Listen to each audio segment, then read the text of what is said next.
nga sinaba kubaako kyonna kyenjogera lw'abaana buli ayitibwa nti abadde ayita senga mbadde nsaba mwenna mujje mubugirize muyite mu bwangu bannange essaawa teri wamu naffe.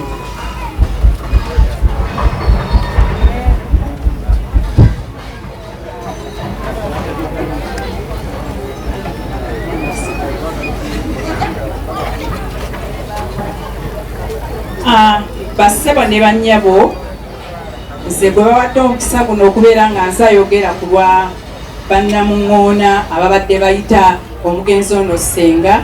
Erinnya nze Nakyajja Christine omukyalo w'ennyonyi Namuŋŋoona nga bannamuŋŋoona bambugiriza wano era wannamuŋŋoona atambugiriza kirabika alimu okubuusibwabuusibwa.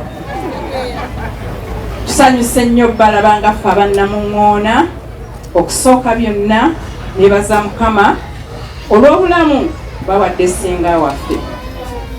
Ssenga waffe ye mukyala abadde omuggalanda oba taata baffe bonna.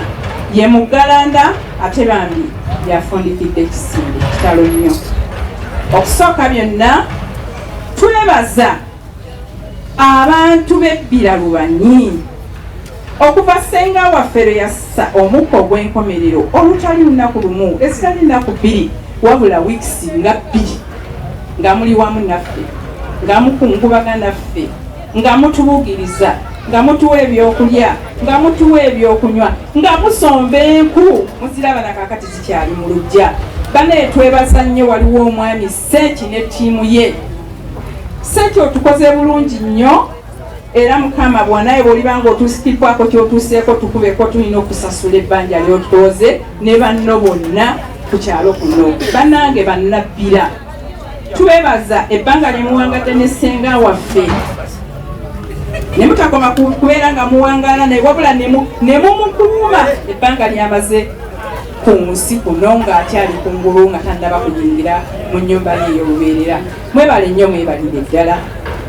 Tutuusa okwebaza kwaffe ffe ng'abannamuŋŋoona eri abasabi ab'e Bukalango. Bannaffe mwebale nnyo mwebalire ddala okulera Ssenga waffe. Ssenga waffe abadde awaŋŋalira Bukalango nga gy'abeera asaba naye ttiimu eyo gy'abadde nayo mwebale nnyo mwebalire ddala okulera Bepi. Mubadde mumuyita Bepi naye mwebale nnyo okumukuma ebbanga lye mumaze naye. Twebaza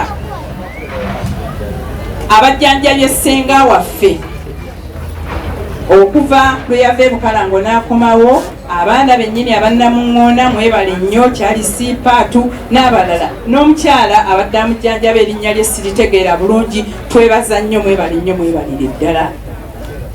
Tutwala okwebaza kwaffe eri President Yoweri Museveni.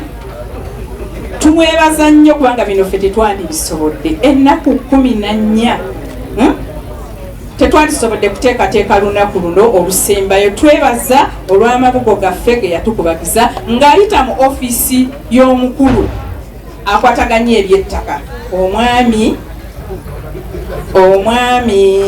Lukyamuzi. Bannange twebaza nnyo mukulu Lukyamuzi byonna byakoze. Yeebale nnyo yeebalire ddala. Ne twongera okwebaza Katikkiro waffe w'ekika kya Namuŋŋoona atukoze bulungi nnyo atambudde wamu naffe. Ssebo mukulu Katikkiro ng'atadde amavivi gange ku ttaka. Tukwebazizza nnyo ssebo weebale nnyo weebalire ddala.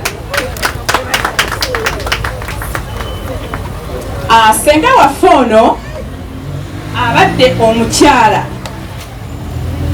ow'ekisa ate nga mukambwe. Abadde atubudaabuda n'atuzza naye nga bw'obeerako ensobi gy'okoze agikugambirawo ky'ogikoze era n'akunenya.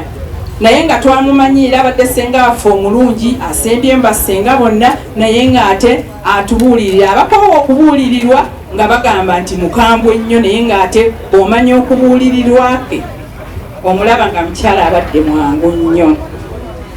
Ssenga waffe abadde n'omukwano eri abaana abaabana abawangalira wano ku bbira babadde balowooza nti oba senga yaggwayo naye senga ttiimu ndowooza mugiraba abasinga obungi bamufaanana nange baŋŋamba nti mufaanana waliwo omukyala wano amufaanana obwedda bamuyitira ddala ye yennyini naye ng'amuyita ki senga abadde awangalira bbira naye nga eŋŋanda ze zisinga obungi ziri Kiboga era bannyina bonna gye baziikiddwa naye twebaza nnyo chairpersoni abadde atukumira omukadde ab'ebukalango twegatula amabulaami okusinziira ku mbeera ze mulezeemu senga waffe saawa omukulu Katikkiro omukama abeere naawe bannange essaawa yatulese dda naye mwebale nnyo mwenna abavudde ebule n'ebweya abantu abawangalira mu katundu kano banneesimanyi kubanga tubatataganyiza naye ng'ate temukoowa muli wamu naffe enku ze musomba amazzi ge musomba emmere gye musomba mwebale nnyo mwebalire ddala tusaba babunaabanga mutuusizza okuddayo awaka buli omu gy'avudde mukama amutambuze emirembe ab'amawulire. Thank you very much.